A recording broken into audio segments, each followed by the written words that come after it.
Hello, everyone. Lovely to be here. My name's Nick Overton. I'm from Oxford Archaeology. Before that, I worked in academia as a lecturer and a researcher for nearly a decade. And before that, I worked in commercial archaeology as a field worker. So I'm kind of on both sides of this. This paper today is really coming to talk about the way in which Oxford Archaeology as a commercial unit, and I'm not saying that we're like all commercial units, but this is our experience. Oxford Archaeology's role in research, its different types of role and positions within research or collaborative relationships with academic archaeology. And then I want to focus on some of the differences between different types of archaeological collaboration and different types of archaeological research, where some of the difficulties might lay, but also where some of the opportunities might lay to start pulling things together a bit. And what I've got to say today is a mixture of my own ideas and reflections and thoughts from a number of different members of staff from our company. So this is going to try and be a nice broad-ranging thing. Where I want to begin with is I'm going to talk quite a lot about research. When I talk about research, I do not mean academia. My foundational point here is that when we think about research as the production of knowledge, understanding, interpretation of the past and the people that live in the past, every single one of us in this room and every single archaeologist out there engages in research. And I would say if we're looking for the tie that binds all of us together, it's that we all work incredibly hard to understand the past in some way.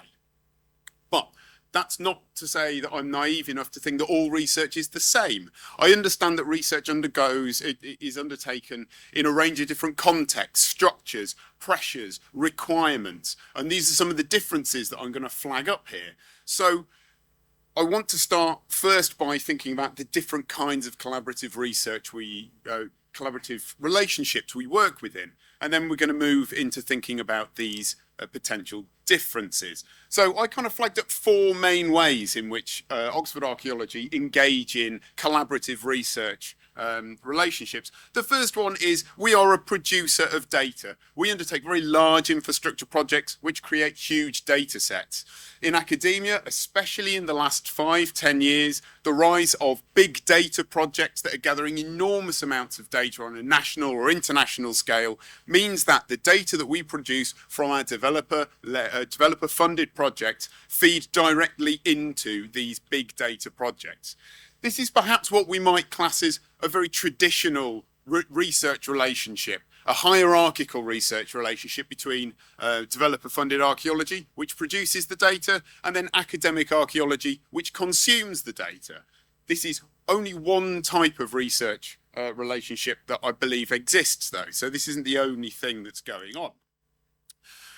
We, as a commercial unit, are also clients of academic specialists. As we do large infrastructure projects, we get a huge range of material and we undertake a wide range of increasingly specialist analyses, biomolecular analyses, radiocarbon dating, ancient DNA, all of this kind of stuff.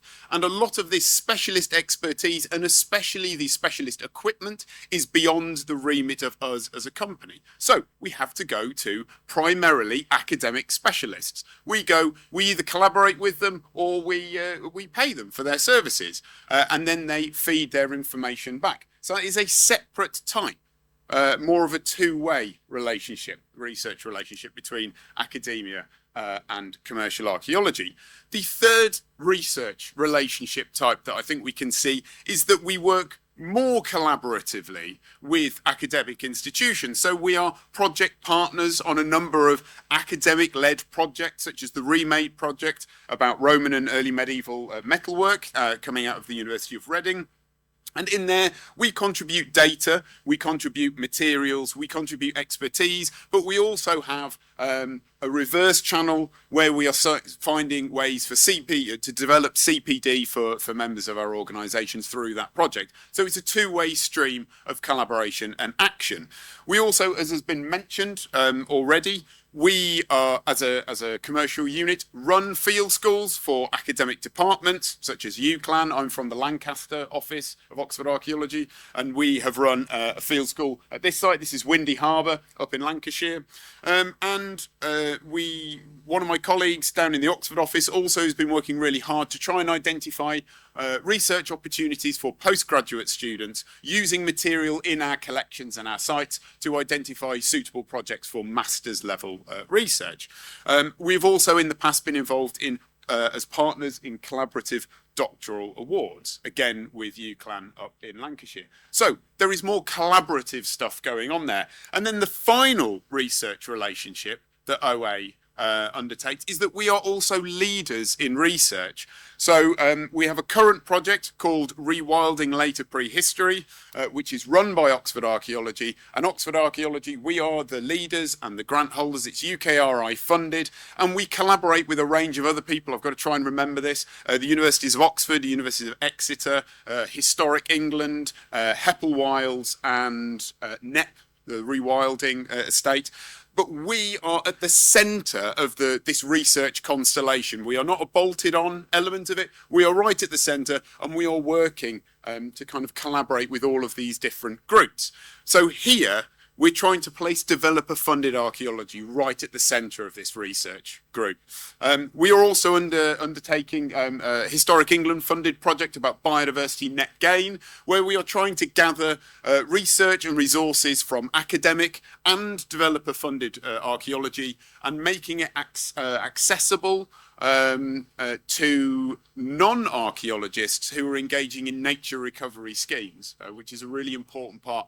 And this is one of my projects, so I feel very passionately about the fact that we can contribute through research collaboration to wider important topics such as nature recovery and environmental change and climate change. Okay, so they are some of the different types of research relationships we have as a commercial unit with academia. But there are also differences in the way that we might think about archaeological research being done in the commercial and the academic sector. And these differences, I'm not going to point fingers here. Differences are fine. This is the nature of us all doing slightly different things in different sectors and different contexts. But we need to be aware of them and how they shape how easy or difficult it is for us all to work together. So first of all, we can think about differences in scale and focus.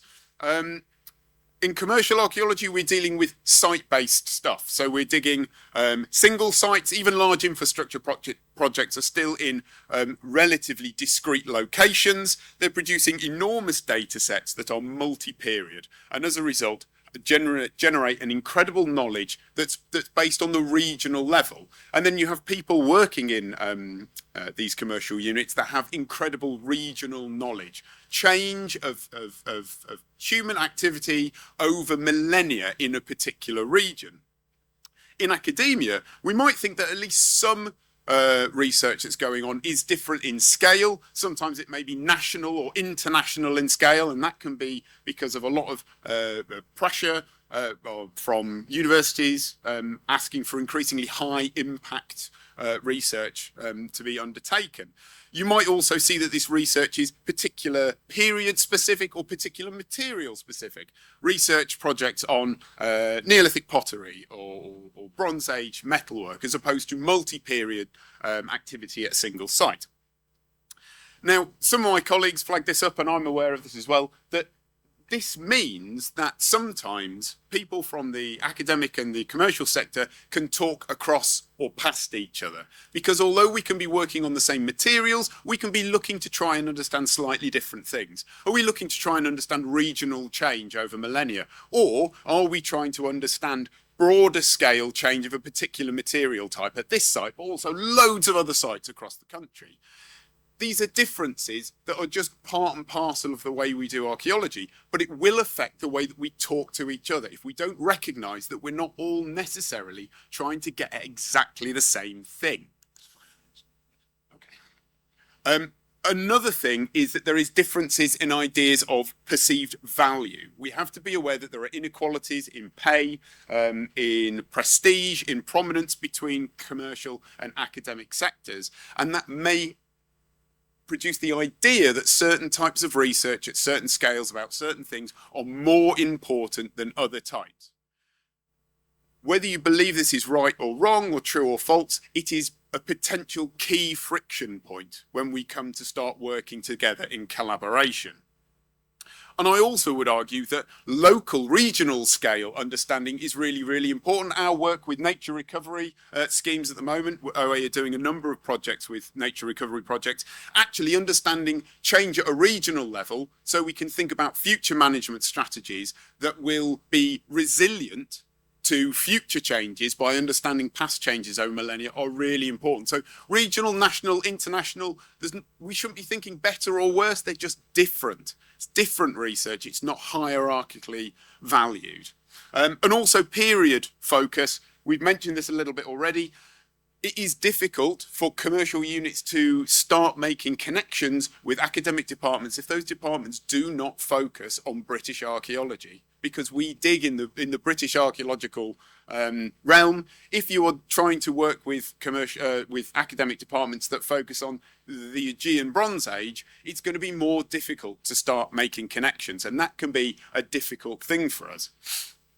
We also need to be aware that there are differences in pressures and in our outputs. So as a commercial unit, working with academic specialists can be challenging because sometimes they don't always understand the quite tight client-defined deadlines that we have to work to, that we need to get results back in order to then feed off to our clients. So the opportunities that commercially produced, developer-funded produced material brings with it also needs to be seen as inseparable from the necessary deadlines to make them usable. But at the same time, the publishing timeline can be very different in the commercial sector. We may dig an enormous site and we may take years to do all of the analysis to produce large monographs. This may not work in the research, the ref cycle of academics. So we need to be aware that we need to be flexible in the ways that we work with publication and dissemination. And at OA, we're quite happy for our academic collaborators to publish ahead of us, as long as we are also involved in as authors, and wherever possible, it's made open access. Another difference is funding. Commercial units regularly have limited or varied research funding streams in comparison to academic-led projects. Now that's okay, again, that's just the way it goes.